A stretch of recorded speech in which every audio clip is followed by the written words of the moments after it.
Autrefois en Afrique. Aujourd'hui, le monde évolue. Le monde change grâce à l'homme. Bien choisir, c'est déjà réussir. IU jette une vision, une ambition et un projet pour les métiers d'avenir. Rejoignez-nous, ensemble bâtissons l'Afrique. IUJET est situé à Bonamoussadi, rond-point Maïtur, WhatsApp 651 696 937, site internet www.iujet.cm.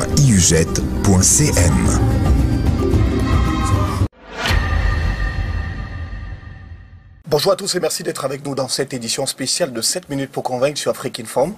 Merci de vous abonner et de suivre toutes nos productions en ligne via notre chaîne YouTube. Nous recevons aujourd'hui dans le cadre de cette production le président du PCRN, Cabral Libye. Bonjour.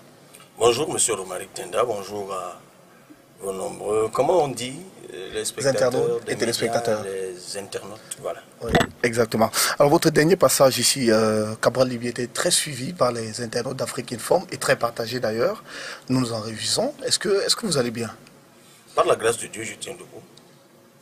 Un grand auteur disait qu'un bien portant est un malade qui s'ignore. Peut-être pour le moment, j'ignore de quoi je souffre, mais l'impression que j'ai globalement, c'est que Dieu me fait grâce. D'abord du souffle de vie, je lui rends grâce pour cela, mais aussi d'une forme physique qui me permet encore ces derniers temps de faire 15 meetings par jour et dans des arrondissements avec des villages en étoile, parfois jusqu'à 4 heures du matin. D'ailleurs, la forme, je la partage avec mes nombreux militants qui souvent m'attendent jusqu'à cette heure-là. Vous dormez très peu, hein, ce qu'il se peut. Et surtout mes camarades qui souffrent parfois le martyre, ceux qui doivent conduire, ceux qui doivent assurer le protocole, ceux qui doivent préparer les speeches, ceux qui doivent... C'est souvent infernal, mais ça se passe bien et j'ai la grâce de diriger une dynamique qui a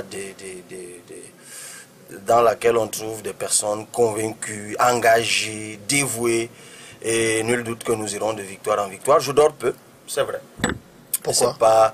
Parce qu'on se lève tôt et on se couche tard. Donc forcément, soit pour aller sur le terrain, parce que depuis le 2 janvier, nous ne sommes que sur le terrain. D'ailleurs, je crois que la dernière fois que j'étais ici, c'était en janvier. Oui. C'était même en décembre, je crois. Décembre, oui. En décembre, juste avant que je ne reprenne le terrain. Tout à fait. Et vous m'avez d'ailleurs, je crois, invité 1 ou 2 fois. Mais oui. c'est justement le temps pour venir ici qui m'a souvent fait défaut parce que souvent mon agenda me tenait parfois loin de Douala ou dans les encablures. Mais bon, depuis que l'opération Ouragan s'est achevée le 31 août, c'est vrai, on dort toujours peu parce que maintenant nous sommes passés à autre chose. Ouragan 2, qui est l'installation de nos démembrements, les sous-comités d'arrondissement, les comités d'arrondissement, les sous-comités d'arrondissement et puis les comités de base. Nous travaillons d'arrache-pied pour ce maillage de terrain. Nous allons parler du phénomène Ouragan tout à l'heure. Alors depuis quelques temps, vous ne signez plus vos messages Cabral Libye, mais plutôt Président Cabral. Aujourd'hui, comment devrais-je vous appeler? Cabral Libye ou Président Cabral? Que préférez-vous? Je demeure Cabral Libye. Le jour où je ne serai plus président, je l'ai été avant. Maintenant, c'est pour marquer une emphase. C'est normal, il me semble, sur le statut qui est le mien depuis, le statut politique qui est le mien depuis le 11 mai 2019, date de tenue du premier congrès ordinaire du Parti camerounais pour la réconciliation nationale. C'était à Guidigis, à l'issue duquel je suis devenu le président national du Parti camerounais pour la réconciliation nationale. Donc, c'est normal que vous souffriez que je sois président de ce parti-là, tout au moins pour le mandat de 5 ans qui m'a été donné. Alors, entrons de plein fouet dans l'actualité. Le Premier ministre a convoqué le dialogue du 30 septembre au 5 octobre prochain au Palais des Congrès de Yaoundé. Est-ce que le PCRN va y participer? Alors, c'est officiel déjà, 30 septembre, 5 octobre. Il y a un document qui circule en ce moment. Il y a un arrêté, une décision signée du PM. Oui, je crois que ça circule. On l'a eu. D'ailleurs, vous allez voir le document. À date, là, au moment où nous sommes ici, vous avez vu un document qui porte la signature du PM? Non, pas de signature, mais on a vu un document quand même. Mais faites attention aux documents que vous voyez circuler. Ce n'est pas à vous que je le dirai, vous qui diffusez essentiellement sur Internet. Oui, vous savez, on voit des documents passer tous les jours. Je crois que la question du dialogue national est suffisamment sérieuse pour qu'on ne se contente pas des tracts qui circulent sur les réseaux sociaux. C'est comme le tract qui dit de moi que je suis invité ou j'étais invité le 5... c'est quelle date même? C'est jeudi, je ne sais plus. Mais écoutez, on ne peut pas...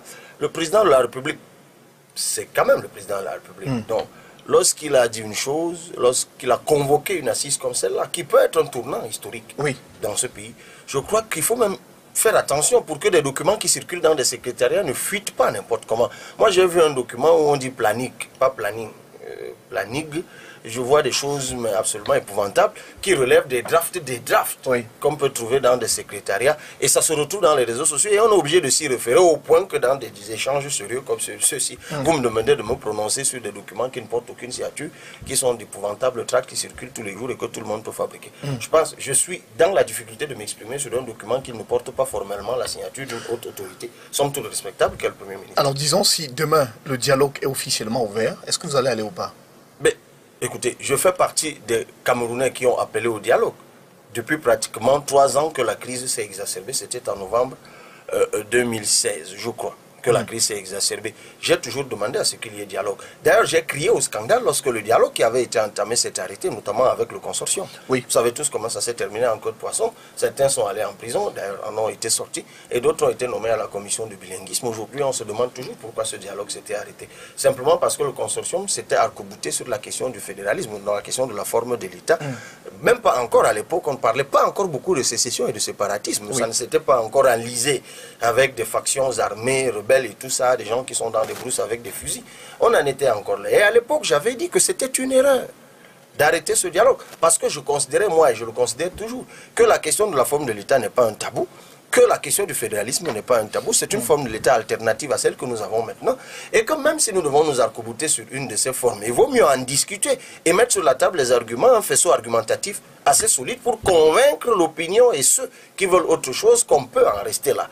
Mais pas qu'on tabouise complètement le sujet et qu'on n'en parle pas. Donc de toute façon, pour répondre à votre question, si je reçois l'invitation pour y aller physiquement, au nom du Parti camerounais pour la réconciliation nationale ou à mon nom propre, je ne sais pour quelle raison on m'invitera, c'est avec plaisir que j'y participerai. Et quand même je ne serai pas invité, ni moi, ni l'organisation que je dirige, qui est le PCRN, nous ne nous empêcherions pas de leur donner nos propositions, si tant est qu'ils accepteraient. Alors quelles sont les propositions avec lesquelles vous allez à ce dialogue, Cabral? De façon synthétique, la crise anglophone, c'est d'abord une crise de l'intégration nationale, parce que, par-dessus tout, c'est le prétexte à ce dialogue. Et c'est une crise d'exclusion.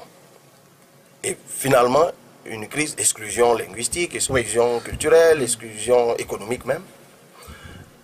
Et puis, finalement, c'est une crise de spécificité, ou si vous voulez, une crise autonomiste. Parce que n'oublions pas que les anglophones et les francophones ont vécu de façon séparée de 1916 à 1961, ça fait 45 ans. Et puis ils ont cohabité dans ce qu'on a appelé le fédéralisme de 61 à 72, ça fait 11 ans, vous faites le cumul, ça fait 56 ans. Donc on ne peut pas balayer du revers de la main les acquis culturels de 56 ans, parce que ne l'oubliez pas, la langue, on parle anglophone, francophone, le suffixe phone désigne bien les locuteurs d'une langue. Donc la langue, c'est pas moi qui vous l'apprends, c'est connu à peu près de tous, est un marqueur culturel, un marqueur comportemental. Donc quand vous vous référez, quand vous parlez une langue, cette langue vous relie à des sources. Donc quand vous parlez l'anglais, ça vous relie à des sources anglo-saxonnes qui se trouvent en Angleterre, avec la culture anglo-saxonne qui va avec. Et Dieu sait que dans cette période-là, la gouvernance anglo-saxonne n'était pas la gouvernance francophone. D'un côté, et ça date de 1922, quand on a eu les Natives Council, c'est-à-dire les premières expériences de la décentralisation. On l'oublie souvent, on commençait dans la partie anglophone, parce que ce n'est qu'en 1942 ou 1944, je crois, que les premières communes mixtes de Douala et de Buea ont été créées, je crois, par de Douala et je crois de Yaoundé, je ne sais plus, qui ont été créées par l'administration française. Donc, c'était deux types de management, évidemment, qui ont finalement structuré le comportement et qui ont fait que lorsque finalement on négocie ce que moi j'appelle l'entourloupe de 1961, parce que le mot réunifié signifie en français facile remettre ensemble ce qui a été divisé. Alors, si on est tous d'accord qu'on a été divisé, parce qu'on ne l'était pas le 4 mars 1916, on était sous domination allemande, mais il y avait une conscience nationale, parce que comme je le rappelais quelque part, le combat d'affranchissement se faisait de part en part, depuis le nord jusqu'au sud, avec la révolution Ewondo à l'est, avec la révolution de Baratois à l'ouest, avec la révolution de Bafoué, je ne cite que quelques cas, parce que d'ici ou là, vous pouvez trouver seulement à l'est, vous pouvez trouver plusieurs autres révolutions. Donc on était homogène, en tout cas. Il y avait une conscience nationale, d'ailleurs, qui reposait sur un territoire dont les limites étaient plus ou moins connues. Quand même, la superficie, à l'époque, c'était 512 320 km². Maintenant, en 1916, notamment le 4 mars, après la fin de la Première Guerre mondiale, nous sommes divisés. Et c'est là que ça a commencé. On ne peut donc pas se retrouver 45 ans plus tard et dire qu'on va réunifier les gens en consolidant la division, c'est-à-dire en créant deux petits États qui restent bien divisés. Donc la tentative de réunifier véritablement, c'est celle de 72. Maintenant, elle a été faite comme en 61, d'ailleurs, pour parer au plus urgent. De la même manière. Du coup, le travail d'intégration nationale qui devait tenir compte, en fait, qui devait avoir pour objectif l'effacement des clivages culturels que 55 ans de vie, plus ou moins séparés, mais enfin, je l'ai dit tout à l'heure, 45 ans de séparation, 11 ans de cohabitation, avaient creusé. Il y avait de sérieuses lézardes dans l'homogénéité de la communauté nationale. Il fallait travailler là-dessus, ce qui n'a pas été le cas. Il y a eu donc une succession de négligences qui ont fait que finalement ça a explosé en 2016, en novembre plus précisément, simplement parce que les avocats revendiquaient quoi? Tout à fait. La reconnaissance de la spécificité judiciaire ou juridique. Tout à fait. À côté, il y avait les enseignants qui revendiquaient quoi? La reconnaissance de leur spécificité, on ne peut pas nier cela. Donc il y a un travail d'intégration nationale qui, de mon point de vue, doit être entamé et nous irons avec des propositions là-dessus, qui consiste en quoi? En l'amenuisement du marqueur linguistique importé. Ça veut dire qu'aujourd'hui, vous et moi, vous êtes francophones, d'ailleurs là on n'a pas le choix, on s'exprime en français. Vous êtes quoi avant d'être francophone? Bah, je suis Camerounais. Vos origines. Bah, je suis de l'ouest du Cameroun. Oh, mais l'ouest, c'est un point cardinal. Vous êtes où à l'ouest? Je suis Bansois. Bansois, mais c'est ça que je veux entendre. Exact, oui. Le Bansois, c'est une langue. N'est-ce pas? Dites bonjour en Bansois. Bah, Mtchacha. Mtchacha. Moi, je dis bonjour en Bassa, mais Yega. C'est difficile. Ouais. On ne s'entend pas. Alors, là, toi et moi, on peut se tutoyer. Bien sûr, vous et moi, restons dans le respect. Vous et moi, nous sommes en train de nous exprimer en une langue importée. Mais en fait, je ne connais rien de vous. Je ne sais pas ce que... Je vais crier quelque part, Romaric Tenda est mon frère. Ben, votre frère, vous le connaissez. Je ne connais rien de Bansois. Je ne peux pas prononcer un traître mot Bansois. Oui. Je ne sais pas qui étaient vos ancêtres. Je ne sais pas quelle est votre mythologie. Je ne sais pas quelles sont vos traditions. Je ne sais pas quelles sont vos sagesses. Pourtant, vous en avez. C'est ça qui vous identifie. Alors, en tant que Camerounais, si nous sommes d'accord que, pour ne prendre que le cas de la linguistique, parce que le CERDO Tola a publié en 2012 un atlas linguistique, ou si vous voulez la cartographie linguistique administrative du Cameroun, qui nous dit que nous avons à tout casser 240 langues vivantes, c'est-à-dire des langues parlées, des langues qu'on exerce. Nous en avons même 81 qui sont déjà standardisées, c'est-à-dire qui ont une écriture, un alphabet, qui peuvent avoir des publications, donc on peut être scolarisé ou scolarisé avec. Il demeure que quand on parle de Romaric Tenda, on ne dit pas de lui qu'il est bansoaphone. Bien sûr. On dit qu'il est francophone. C'est un problème. Alors, si vous êtes locuteur du bansois, qu'on reconnaisse aussi que vous êtes bansoaphone, et qu'on reconnaisse cette spécificité bansois, et qu'on l'imbrique avec les autres spécificités, c'est donc qu'à ce moment que la diversité camerounaise deviendra une richesse. Je prenais quelque part un exemple banal, mais enfin, c'est des choses banales, évidemment. Lorsque vous allez en mariage, lorsque vous allez prendre épouse, je ne sais pas si c'est votre cas, vous n'avez pas de bague, donc ça viendra. Quelque part, vous faites l'effort en allant doter votre femme de vous enquérir de la tradition de votre femme. Pourquoi vous faites ça? Ce n'est pas tant pour les flatter, c'est pour leur donner un gage de ce qu'en allant prendre leur fille, vous faites un effort d'intégrer leur culture et leur identité. C'est pour cela que si vous avez le visa maintenant pour aller en Croatie, le premier effort que vous faites, les 2 ou 3 semaines qui précèdent votre voyage, c'est que vous apprenez le croate. Pourtant, Bansois, c'est quelle ville? De l'Ouest. De l'Ouest, oui. C'est quelle ville? C'est la ville de l'Ouest. Un village qui est dans quel arrondissement? L'arrondissement de Penka-Michel. Penka-Michel. Il y a d'autres langues là-bas, en dehors du Bansois, à Penka-Michel? Ben oui, il y a plusieurs langues. Comme il y a le balvin, comment on appelle le balessin. Le balessin, mais c'est un village, oui. Balessin et autres. Bah, il y a beaucoup de villages. Est-ce que si je quitte Yaoundé pour aller à Penka-Michel, est-ce que j'ai le réflexe d'apprendre un peu de balevin? Balessin? Balessin, oui. Ou un peu de Bansois? Non. Pourtant, quand je vais en Croatie, j'ai ce réflexe. Mais je n'ai pas le même réflexe quand je vais à Penka Michel. Parce que je me dis de toute façon, quand je vais arriver à Penka Michel, je m'exprimerai en français et tout le monde comprendra. Mais c'est là le travail d'intégration nationale, monsieur Romaric Tenda. C'est que je dois intégrer que si je vais à Penka Michel, je dois apprendre le balessing, je dois apprendre le Bansois. Pas totalement, mais je dois avoir une idée de qui ils sont. Pour que lorsque j'y arrive, en m'écoutant dès le premier contact, qu'ils sentent que voici quelqu'un qui fait l'effort de nous connaître. Donc l'autre ne peut pas être un problème. Il n'est un problème que quand on ne fait pas l'effort de le connaître. Donc l'intégration nationale consiste en un travail d'érection de nos cultures, tout au moins au même niveau que les cultures importées. C'est-à-dire qu'il faut relever la puissance de marquage de nos cultures et de nos langues nationales. Ça, c'est le travail d'intégration nationale. Je réponds à votre question. Le deuxième point, lorsqu'on a évoqué celui-là, c'est la forme de l'État. Et ça se tient. Parce que si vous faites ce travail, ou si vous avez pour objectif ce travail d'intégration nationale, vous arrivez à la proposition que nous faisons du fédéralisme communautaire. Fédéralisme, et je l'ai dit dans un post sur Facebook, puisque vous diffusez sur les réseaux sociaux, ce n'est pas qu'un corpus normatif. Et je suis juriste et je sais de quoi je parle. Et je salue d'ailleurs un de mes camarades, M. Christian Congo, qui a fait une recherche très intéressante là-dessus et qui a publié dans certains groupes, je crois que les gens ont lu, un texte là-dessus qui montre bien ce que c'est que le fédéralisme en dehors du carcan strictement juridique, qui est un carcan normatif. Le fédéralisme, ce n'est qu'un modèle, ce n'est qu'une idée. En réalité, qu'est-ce qu'on veut dans le fédéralisme? Dites-nous. C'est de concilier unité et diversité. D'accord. C'est pour cela que le fédéralisme a plusieurs déclinaisons.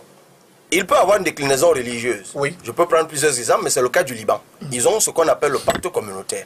Il peut prendre la déclinaison ethnique. C'est le cas de l'Éthiopie. Parce qu'après la domination des Amhara, et d'ailleurs aujourd'hui la langue officielle de l'Éthiopie c'est toujours le Amhara, mais sous le Haïlé Sélassié, il y a eu une forte domination qui était en réalité un peu dictatoriale. Il a voulu imposer une culture sur les 4 autres groupes ethniques qui existaient, parce qu'il y en a 4 principaux, mais il y en a plusieurs.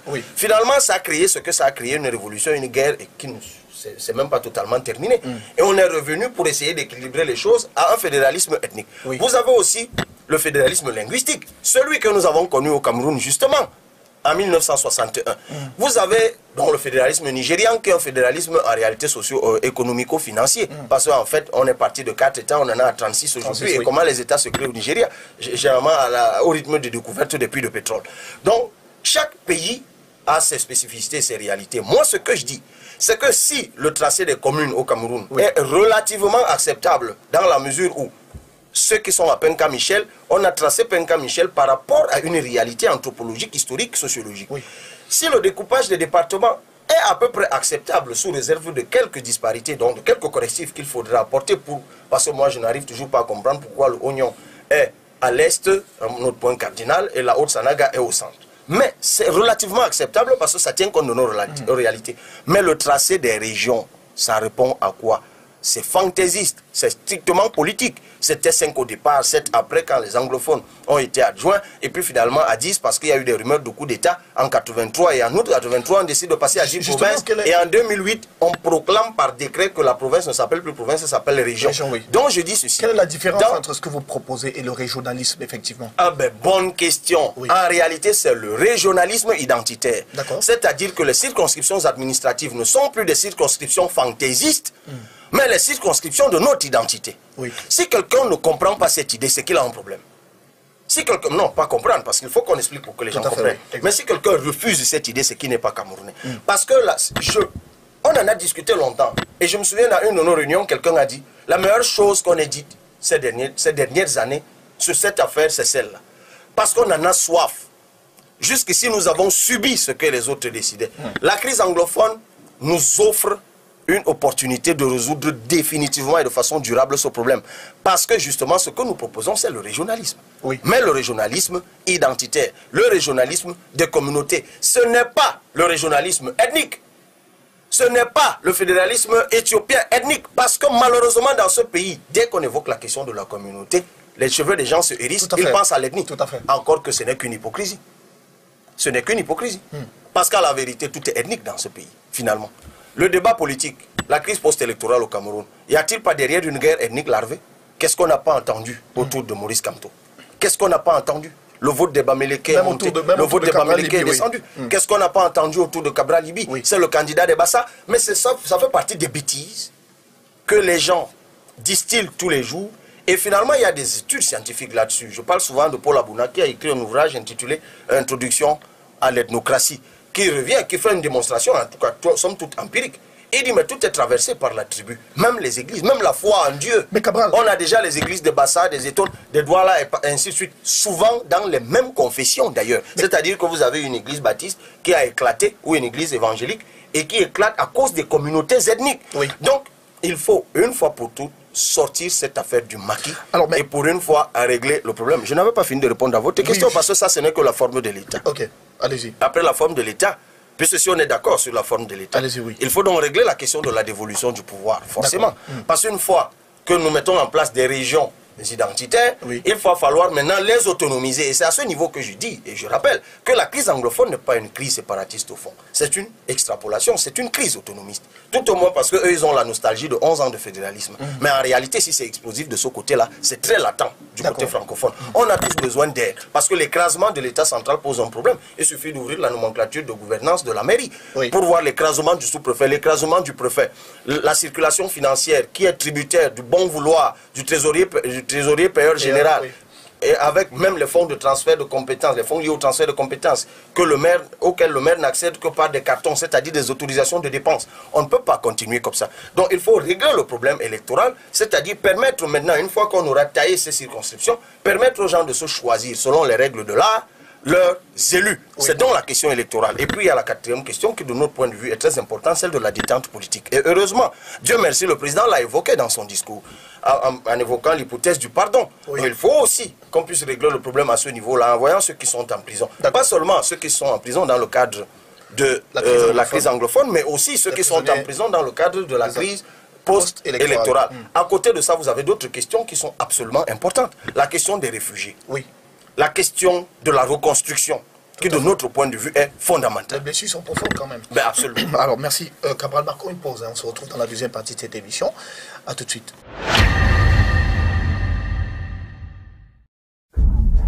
Autrefois en Afrique. Aujourd'hui, le monde évolue.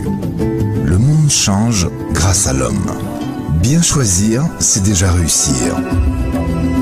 IU jette une vision, une ambition et un projet pour les métiers d'avenir. Rejoignez-nous, ensemble bâtissons l'Afrique. IUJET est situé à Bonamoussadi, rond-point Maïtur, WhatsApp 651 696 937, site internet www.iujet.cm.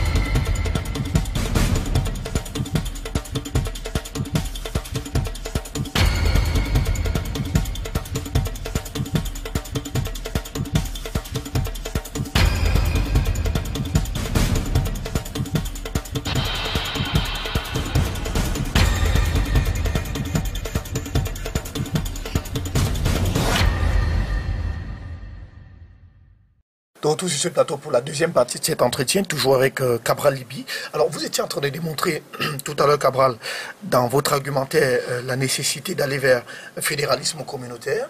Et lorsque vous avez annoncé cela, beaucoup estiment que votre discours devient de plus en plus centré sur des questions, que ce soit régionales ou alors culturelles ou même ethniques.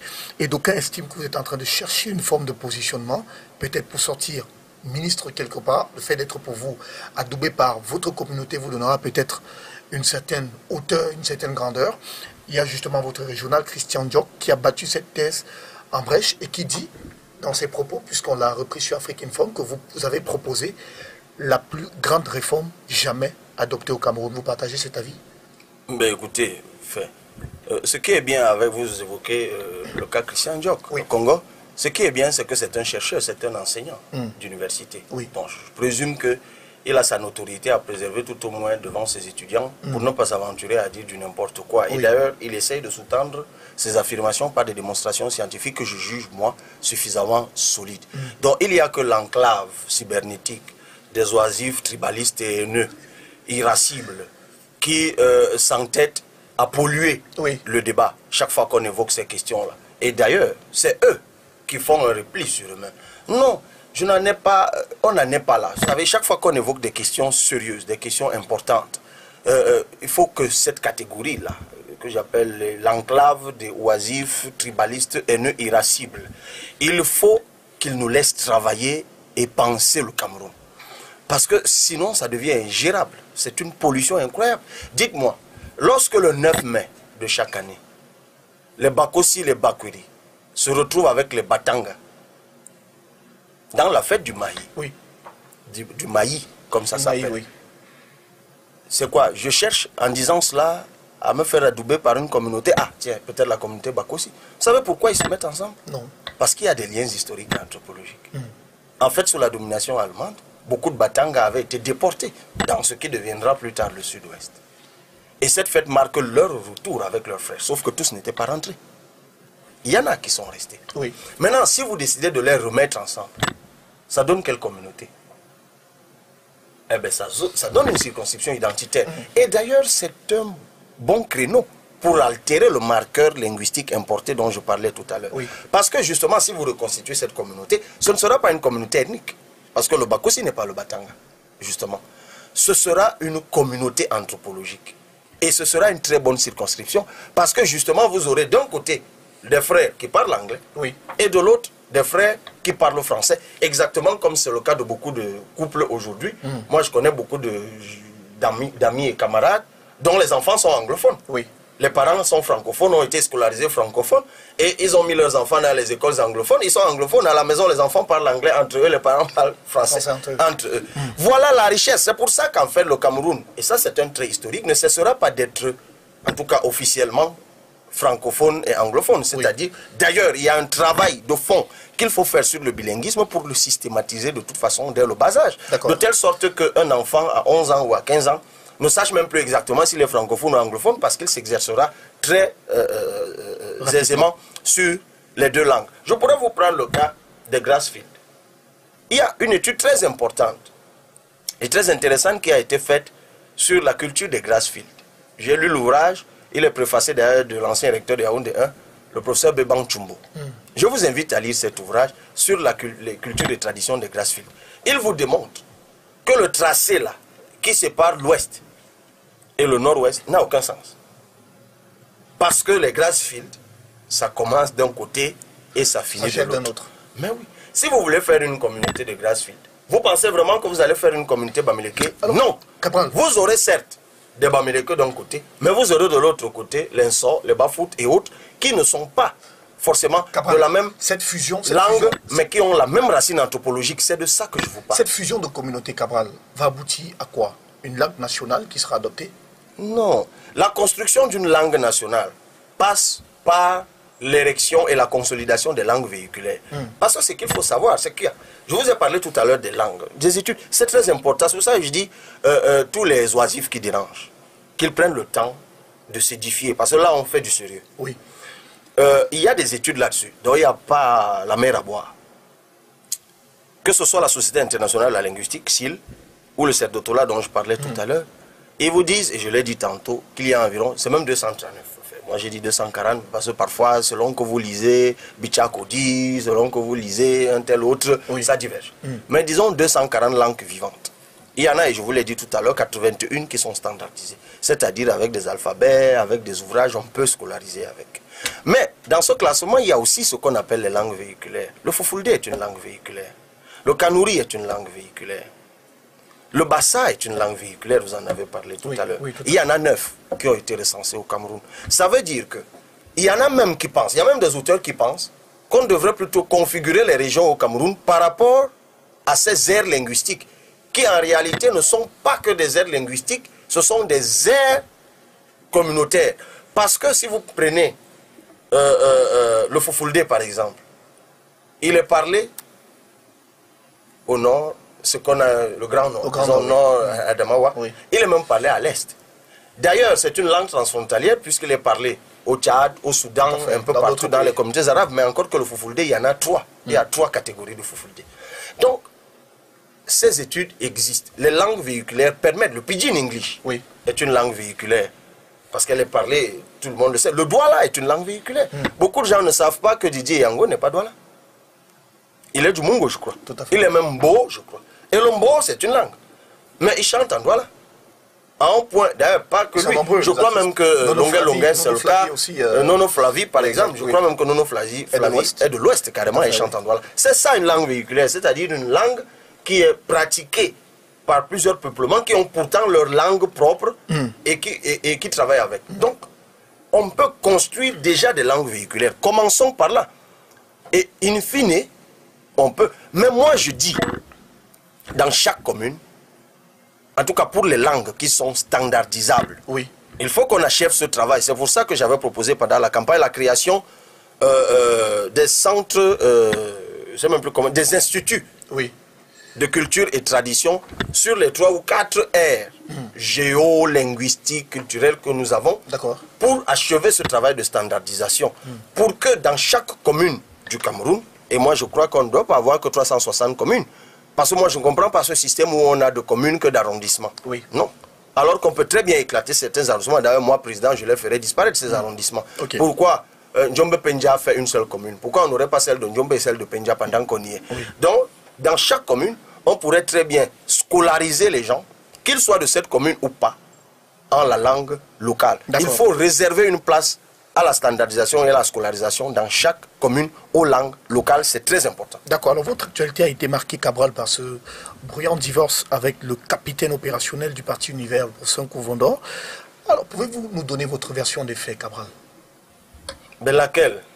Moi, je n'ai pas de version à donner, je ne suis pas au tribunal, je ne suis pas dans un ping-pong avec qui que ce soit. Vous avez écouté tout ce que le professeur Kouvondor a dit? Oui, j'en ai pris acte. Et dans ce qu'il a dit, pas de réponse? Aucune. J'ai déjà dit ma version des faits, peut-être même avant ça. Parce qu'il m'avait été demandé pourquoi je suis devenu le président du Parti camerounais pour la réconciliation nationale. Il me semble qu'à cette époque-là, le prof n'avait encore rien dit. Il m'a été demandé en mars pourquoi j'avais créé le Parti Les Citoyens. J'avais également répondu. Et je pense que j'ai lu une interview du prof, lui-même il revient là-dessus. Il reconnaît qu'en début d'année, je lui avais dit que je souhaitais devenir secrétaire général du Parti Univers. Ce n'était pas un souhait strictement personnel, c'était une demande insistante de notre base, notamment la base de 11 millions de citoyens, des gens qui estimaient qu'il fallait qu'on me réserve une place dans le directoire du Parti Univers. Bon, le prof à l'époque a estimé que ce n'était pas nécessaire. Et je me souviens à cette réunion, il y avait, vous avez cité tout à l'heure, M. Christian Congo, il y avait, qui est le régional du littoral, il y avait M. Nyek, qui est le régional du centre, il y avait un médiateur, M. Mathurin Ngué, et d'ailleurs le prof lui-même à cette réunion était venu avec M. Binzi, mon ancien porte-parole qui entre-temps a claqué la porte de 11 millions, et, enfin, qui a claqué la porte de chez nous, et qui est passé de l'autre côté avec tout ce que cela emporte. Donc, ils sont venus à cette réunion et la conclusion c'était que nous créions notre parti politique. La réunion c'était le 3 mars. Nous avons créé notre parti le 6 mars. Nous l'avons déposé le 8 mars. 2 mois plus tard, le 8 mai, on s'est rendu compte que le parti n'était pas légalisé et que toutes les tentatives d'accélérer les choses, notamment au travers des audiences que le MINAD nous avait accordées, n'avaient pas fait avancer les choses. J'ai démissionné du Parti Les Citoyens, nous avons signifié cela au MINAD par voie d'huissier. Je suis allé me faire élire président du PCRN. 2 jours plus tard, nous avons également signifié le MINAD, conformément à l'article 5 alinéa 2 de la loi numéro 90, numéro 056/90 du 19 décembre 90 portant création de partis politiques. Nous sommes clean avec la loi. Et depuis lors, voilà, depuis récemment le 19 août, le papier par lequel le ministre prend acte de ce qui s'est passé le 11 mai nous a été délivré d'ailleurs à grand renfort médiatique. Allez savoir pourquoi. Donc, du coup, nous on travaille sereinement. Qu'est-ce qui peut justifier ces sorties récurrentes du professeur Kouvondor qui semble vous accuser sur les plateaux télé? Donc, mais cette question, vous allez la poser au professeur. Je ne crois pas qu'il m'ait véritablement accusé. Je suis en train de vous dire que la création de les citoyens, c'était une décision consensuelle. Nous l'avons prise ensemble et lui-même le reconnaît. Il reconnaît ce que j'avais déjà dit, que sur les 15 millions de campagne, nous avons donné 5 millions au parti Univers. Bon, maintenant, Univers a décidé de ne pas les dépenser, si je m'en tiens à ces propos. D'ailleurs, j'ai aussi demandé que la deuxième partie qui avait été virée après les élections soit virée dans leur compte, ce qui a été le cas, et lui-même reconnaît que l'argent est là. Voilà, mais ça, c'est ça. Ça nous regarde plus, c'est la cuisine interne de l'univers. Donc, en réalité, dites-moi, vous êtes aussi un observateur averti. Enfin, quand vous employez un mot aussi compliqué ici, aussi lourd de sens que accusation, de quoi m'accuse-t-on, enfin, je veux dire. Qui a par exemple déposé le recours de... Mais ça, c'est clair comme de l'eau de roche. C'est Maître Pinguet Olivier, qui était mon avocat lors du contentieux. Et nous avons à maintes reprises essayé de dire aux gens que la décision du Conseil constitutionnel ne tenait pas la route, parce que la loi, elle est claire. Le contentieux, on le dépose 3 jours, c'est-à-dire 72 heures, 3 jours, c'est ce que dit la loi. La date, après la date, 3 jours, 72 heures après la date de clôture du scrutin. La date en droit, ça a du sens. C'est de minuit à minuit, tout au moins le jour franc. Et c'est d'ailleurs pour cela que vous verrez que le code électoral dit le jour, le dernier, la date de clôture de dépôt des dossiers, on dépose jusqu'à minuit. Bien sûr. C'est le naturellement, oui. La date de clôture de telle chose, ça se fait souvent jusqu'à minuit. Pourquoi ce n'est que pour déposer le contentieux que ça ne se fait pas jusqu'à minuit? Ce d'autant que le même code électoral, la 139, article 139, 149, dit que le président d'un bureau de vote peut prolonger la date de clôture du scrutin dans son bureau de vote s'il juge nécessaire. Et c'est évident à imaginer, puisqu'il peut arriver qu'à 18h net, il y a un afflux de 200 personnes inscrites dans ce bureau de vote qui viennent voter, on ne va pas le fermer. On va leur donner la latitude de voter et ça peut se prolonger jusqu'à 21h. Donc du coup, au regard même du code électoral, la date, l'heure de clôture est élastique. On ne peut donc pas nous avoir opposé cela. Maintenant, on l'a dit, personne n'a voulu écouter. Donc la controverse qu'il y a eu autour de... Je crois qu'elle est née d'une sortie publique d'un M. Aïdjo, qui est un militant et un responsable de l'UDC. J'ai découvert le document dans les réseaux sociaux. C'était une vidéo lors d'une session de formation. Vidéo dans laquelle il disait qu'il avait des doutes que le prof veuille déposer le recours. Mais pourquoi il l'a dit? Il l'a dit parce que le prof avait entre ses mains ce recours.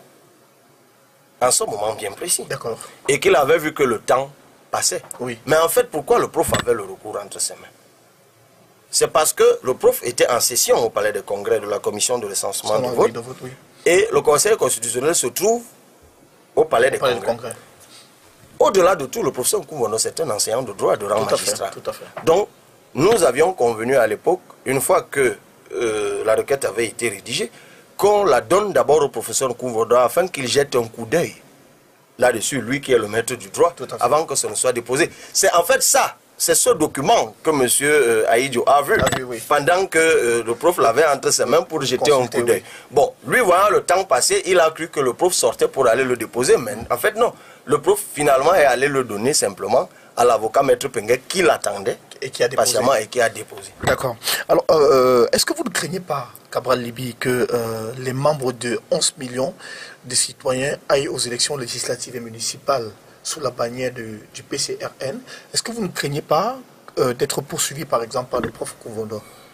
Non, c'est une crainte justifiée parce que en mars 2019, celui qui parle généralement au nom du professeur Nkoumbono avait publié, Émile Binzi, il avait publié sur la plateforme internet de Facebook, la page Facebook du parti Univers, un communiqué signé du prof, dans lequel il était dit que tous ceux qui avaient des mandats du parti Univers devaient aller renouveler leur mandat sous peine de poursuite judiciaire. Alors il faut bien comprendre de quoi on parle. Les mandats dont il s'agit, ce sont les mandats de représentation du parti au sein des commissions d'inscription et les camps. Et il faut savoir que ces mandats sont délivrés par les partis politiques selon les délais légaux l'année d'avant, c'est-à-dire en décembre de l'année d'avant. Donc pour assister, pour siéger dans les commissions d'inscription, par exemple en 2019, vous avez jusqu'en décembre 2018 pour faire parvenir les noms au DG de l'ECAM qui les consolide donc par un acte généralisé. C'est ainsi qu'à l'époque, et c'est toujours le cas, travaillant en partenariat avec le parti Univers, parce que nous, on n'avait pas de parti en tant que tel, on avait donc, nous, de 11 millions de citoyens, transmis nos noms, comme ça se faisait depuis 2017, à Elecam, mais sous la bannière du parti Univers. En mars, parce que enfin, les choses dont on parle aujourd'hui, vous devez donc comprendre que le climat, du moins d'un côté, pas de notre côté, de l'autre côté, était devenu délétère. On a donc découvert en mars qu'il était demandé aux uns aux autres d'aller renouveler. Donc en fait, c'était une façon de dire aux gens, vous qui avez reçu des mandats et qui êtes 11 millions de citoyens, tous vos mandats sont annulés. Désormais, revenez nous voir, nous à Univers, pour qu'on sache donc si on peut vous délivrer un mandat ou pas. C'est d'ailleurs l'époque de beaucoup de scissions. À l'époque, par exemple, il y a un démembrement de 11 millions à Douala qui avait démissionné. Le prof est venu les installer. Et il y a d'autres arrondissements, 2 ou 3 comme ça. Donc, qui font que à ce moment-là, plein de gens qui avaient des mandats ont perdu leur mandat. Tout à fait. Et d'ailleurs, ça nous a quelque peu préjudicié, puisque par la suite, beaucoup de nos camarades ne pouvaient plus siéger dans les commissions d'inscription. Mais ça, c'est pas grave. De toute façon, le délai étant passé, il n'y avait plus rien à faire. J'ai juste essayé, quand je suis devenu président du PCRN, j'ai rencontré le DG de l'ECAM qui m'a quand même fait la faveur de faire en sorte que nos camarades assistent dans les commissions, même si leur nom ne figurait pas dans les listes. Donc c'est pour cela que votre question est pertinente. Parce qu'effectivement, j'avais demandé donc à tous les camarades de renoncer à ces mandats en écoutant Univers, puisque de toute façon c'est Univers qui donnait les mandats. Donc ceux des camarades qui ont effectivement leur nom sur des documents portant en tête Univers et qui iraient aux élections, selon les annonces que le prof lui-même a faites encore récemment, courent donc le risque d'être poursuivis et éventuellement pour utilisation abusive ou non autorisée de Univers, ou alors on pourrait essayer de les accabler en disant qu'ils appartiennent à 2 partis politiques, puisque l'article 2 ou 3, je crois, de la loi de 90 que j'ai cité tout à l'heure interdit qu'on appartienne à plusieurs partis politiques. Donc, c'est pour ça que récemment, j'ai d'ailleurs demandé à beaucoup à ceux de nos camarades de 11 millions de ne pas, qui avaient conservé les mandats, de ne pas signer de documents sous cette bannière-là. Et je crois que ceux de nos camarades qui iront aux élections par prudence vont certainement marquer leur, comment je peux dire, leur non-adhésion par des actes d'huissier. Mais enfin, les juristes ont travaillé sur ces questions-là et le moment venu, on sait comment ça se passe. Alors revenons à une autre polémique autour de vous qui a fait bouger la toile pendant un moment. Dans une vidéo de vous datant de la campagne électorale, vous affirmiez être déjà docteur à 38 ans. Cependant, la toile a été surprise par la note récente du recteur de l'Université de Yaoundé de Soie, vous demandant de déposer votre thèse avant la fin du mois de décembre 2019. Où êtes-vous avec votre projet de thèse, Cabral? Ben, vous dites vous-même qu'un document a circulé. Oui. Donc, je suis en thèse. D'accord. À l'Université de Yaoundé 2. Mais dans la vidéo, on vous entend dire que vous êtes docteur. Non, ça a été sorti hors contexte. D'accord. Quand vous dites je suis docteur, c'est que je suis en train d'achever une thèse de doctorat. Est-ce que j'ai l'air de quelqu'un qui est complexé? Non, du tout. Je vous donne l'impression de quelqu'un qui, face à un docteur ou à un agrégé ou que sais-je, est complexé. Du tout. Vous pensez vraiment que ce que je suis, je le dois à des titres de diplôme? Non. Hein? Pourquoi aurais-je besoin, dans un meeting, de dire que je suis docteur pour gagner en quoi? En notoriété, non. D'ailleurs, depuis que moi je suis en fac, je le démontre. J'ai toujours dit, et je le dis, quand je tenais les étudiants en TD, je leur disais toujours, la consistance d'un homme n'est pas l'indicateur de la consistance scientifique ou intellectuelle d'un homme. C'est pas le titre. Parce que le diplôme, on peut l'avoir même par un concours de veine, de chance. Bien sûr. C'est-à-dire que vous pouvez être un élève qui ne va jamais à l'école et qui, la veille de l'examen, ouvre son cahier et lit la page du milieu. Juste pour dire que bon, je ne vais quand même pas aller comme ça. Et puis dès que vous arrivez en salle, vous savez, on m'a raconté l'histoire d'un agrégé. Vous savez, dans le concours d'agrégation, il y a un exercice où on tire au sort. On tire un sujet au sort. Oui. Et on me racontait l'histoire d'un agrégé d'économie qui est une très grande personnalité de ce pays. C'est son collègue qui me disait, il y a des gens dans la vie qui ont une chance terrible. Et que lui, des 3 épreuves, je crois il y en a 3 ou 4, je ne sais plus, au concours d'agrégation, c'est toujours ce qu'il avait lu la veille qu'on lui a demandé. Et même lorsqu'il a tiré un sujet au sort, il a tiré au sort le sujet qu'il avait lu apparemment, parce qu'ils vont en loge généralement avant de faire un certain nombre de choses, c'est exactement ce qu'il avait lu. Oui. Donc pour vous dire que, mais c'est aussi la chance, et ça compte dans la vie. Donc pour revenir à la question que vous avez posée, oui. Je dis encore, et c'est la chance d'ailleurs que j'ai dans mes équipes, parce que c'est une chose qu'on nous a opposé à un moment, oh vraiment dans son équipe il n'y a pas ci, il n'y a pas ça, il y a quelques oisifs qui s'amusent souvent à parler de mon entourage comme ils veulent, oh non, le problème Cabral c'est son entourage. Et bien je leur dis, si vous êtes de bons entourages et que vous en avez de très bons, allez-y à une élection même communale, faites troisième aussi. Donc écoutez, il faut arrêter de raconter des bêtises à chaque fois, parce que notre force, c'est notre crédit. Notre force, c'est notre crédibilité, monsieur Romaric Tenda. Oui. Et c'est pour cela que les petits oisifs, tribalistes, irascibles, vont toujours nous attaquer là-dessus. Vous allez voir, tout ce qu'on dit de nous, tout ce qu'on dit de moi ne vise que ça. Parce que j'ai réussi dans ce pays, et je le dis avec ostentation, et c'est par la grâce de Dieu et le courage de ceux qui m'accompagnent, quelque chose d'historique.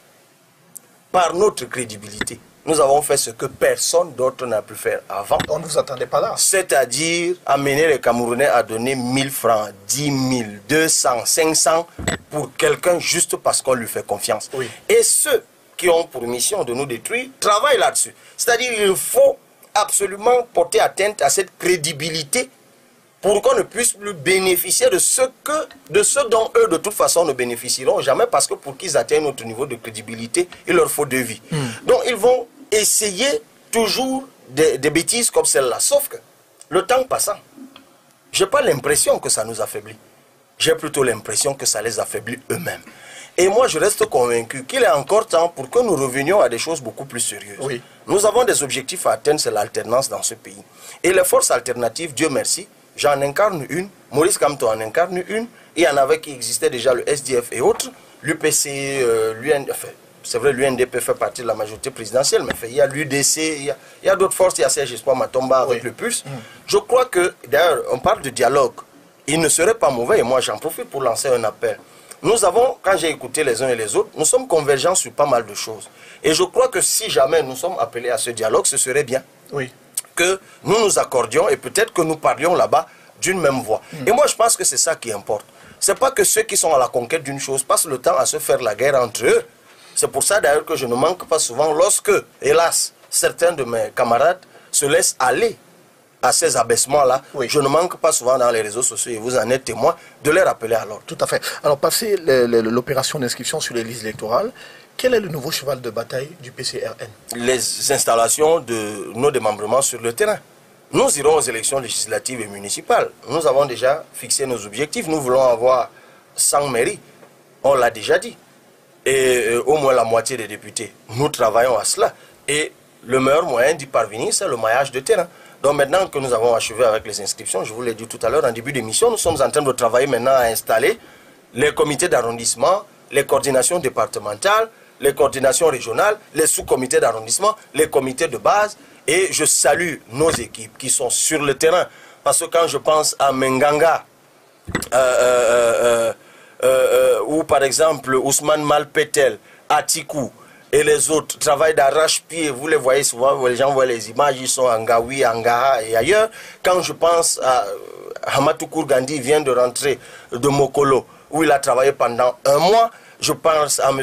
Banang Barthélemy qui est à Maroua, à Hassan Hamadou qui est de l'autre côté, à nos équipes partout, Olson Bao qui travaille, M. Atimbop Olivier qui travaille d'arrache-pied dans le Bamboutos. Et d'ailleurs, ça va jusque dans la diaspora. Vous savez que très récemment, j'étais à Genève pour la convention de 11 millions de citoyens de la diaspora. Il y a eu 18 délégations. Et quand vous voyez des choses comme ça, des gens qui se battent, certains d'entre eux, en tout cas des coordinations de certains pays, parrainent d'ailleurs certains démembrements ici. Je pense à Pitois, par exemple, je pense à Nyanon, je pense à certaines localités qui sont parrainées. Il y a Yabassi, par exemple. Vous m'avez vu récemment à Yabassi, avec M. Jean-Jean Diop Miseke, qui est aujourd'hui à 80% de chance sûr de remporter la mairie de Yabassi, eu égard simplement au travail social qu'il y a. J'étais à la clôture de la compétition sportive qu'il a organisé de ce côté-là. D'ailleurs, je salue la victoire encore à Festifoot Bepanda de la victoire de l'équipe 11 millions de citoyens dirigée par Yves Mbami, Sa Majesté Pafoulé ou encore Hervé Djanguet. C'est eux qui ont coordonné. Donc nous sommes sur le terrain, M. Romaric Tenda, et c'est avec fierté que je l'affirme. J'ai la grâce d'être à la tête d'une équipe qui est sérieuse, convaincue, offensive, déterminée, talentueuse, compétente. Ils font leurs preuves sur le terrain. Quant à ceux qui n'ont rien à faire, qu'ils continuent à déblatérer sur les réseaux sociaux. Alors, on vous a vu sillonner certains arrondissements des régions du littoral et du centre. À quand une prochaine descente de Cabral dans la partie anglophone du Cameroun? Dès que ce sera possible. Moi, pour y être allé, je sais qu'on ne va pas là-bas en villégiature. Voilà. Oui. Donc, lorsqu'on y est allé, et vous avez encore vu certaines images terribles qui circulent et qu'on impute à la localité de Batibo où j'étais. Je l'ai dit, pour la première fois de ma vie, je me suis caché sous un lit en commençant à faire mes dernières prières parce que ça crépitait derrière la maison. Mais oui, quand on le dit comme ça, vous en riez, mais je vous assure, si ça se fait à 2 mètres de vous, vous n'en rirez pas. Ah, tiens, vous savez donc de quoi je parle. Donc, allez dans cette partie. Je vous assure, il faut être courageux comme je l'ai fait. D'ailleurs, je crois que je suis le seul candidat à l'élection présidentielle en ce moment-là à avoir eu le courage d'y aller. Donc, y aller, ce n'est pas une parade, ce n'est pas un défilé de mode, ce n'est pas un concours de beauté. Tous nous aimerions y aller. Oui. Et j'ai des équipes organisées à Kumba, j'ai des équipes organisées à Limbe, j'ai des équipes organisées à Bouya, j'ai des équipes organisées à Bamenda et dans d'autres localités. Pas plus tard qu'il y a 2 jours encore, je recevais une délégation venue de là, m'invitant à aller installer, comme on l'a lancé dans le cadre de Ouragan 2, des démembrements du parti là-bas. Mais eu égard au statut que j'ai aujourd'hui, ça coule de source, c'est une évidence. Parce qu'on sait bien que dans cette crise, autant il y a d'un côté les militaires, et qui d'ailleurs éprouvent toujours beaucoup de plaisir à me voir y aller. En tout cas, c'est le sentiment que j'ai eu la dernière fois que j'y étais. Ils m'ont dit, oui, mais c'est bien vous, les hommes politiques, de venir des fois voir ce que nous vivons sur le terrain. Autant nous avons des gens qui sont dans le bush, c'est la guerre asymétrique, on ne sait pas qui c'est. Autant nous savons tous que nous avons là-bas des gens qui sont extrêmement dangereux, extrêmement violents, et dont les actions s'apparentent même simplement à du grand banditisme. Donc, en y allant, eu égard au statut politique que j'ai aujourd'hui, je cours aussi le risque d'être la cible, tout au moins des grands bandits, dont je serais, en cas de kidnapping, un très grand trophée de guerre. Et Dieu sait le sort qui pourrait m'être réservé dans ces cas. Donc la prudence basique, banale, commande quand même que je fasse attention avant de m'y aventurer. Du coup, le jour où j'irai, je ne vous dirai même pas. On ne pourrait pas en faire de publicité. D'accord, merci infiniment Cabral. C'est ici qu'on va mettre un thème à cet entretien. Peut-être un dernier mot pour vous écoutez, j'invite les compatriotes à aller à l'essentiel. Le dialogue va se dérouler, ou se déroule déjà d'ailleurs. Essayons de participer, il s'agit d'une cause nationale qui est au-dessus des clivages partisans et politiques. Mais en même temps, le dialogue n'est pas un projet de société. Ce n'est pas le dialogue qui va donner, c'est pas ce dialogue-là qui va donner des députés ou des maires aux partis politiques, quand même on réussirait à l'issue de celui-là, de ce dialogue-là, de réviser le code électoral. Donc nous, en ce qui nous concerne, nous sommes sur le terrain. Donc autant je remercie mes camarades qui se donnent bec et ongle sur le terrain pour que notre cause avance, autant je leur dis, écoutez, allez à l'assaut des communes, allez à l'assaut des sièges parlementaires, même si on n'y parvient pas, on aura toujours gagné en essayant. Le monde ne s'arrête pas en 2020. Et je crois qu'en 2020, nous ferons à nouveau parler de nous. Merci aussi, c'est nous qui vous disons merci d'avoir accepté notre invitation. Merci surtout à vous de nous avoir suivis. C'est ici qu'on met un thème à cet entretien. Merci à toutes les équipes qui ont travaillé autour de cette émission, notamment pour la partie technique Gilles Noubissi et Roufa Oumamadou. Merci aussi à l'équipe rédactionnelle. Continuez de souscrire au magazine des lauréats des Awards d'Afrique Inform qui sera produit en 20 000 exemplaires ventilés sur l'ensemble du territoire national. Un magazine qui sera produit avec les affiches de tous les acteurs qui se sont distingués. D'ailleurs, Cabral, je vous informe que vous aurez 2 pages dans ce magazine pour vous présenter avec votre prix que vous avez reçu de révélation politique de l'année. Si j'ai de l'intérêt à vos yeux, que demander de plus? Naturellement. Merci aussi à vous. Au revoir, on se retrouve bientôt avec un autre invité. À très vite.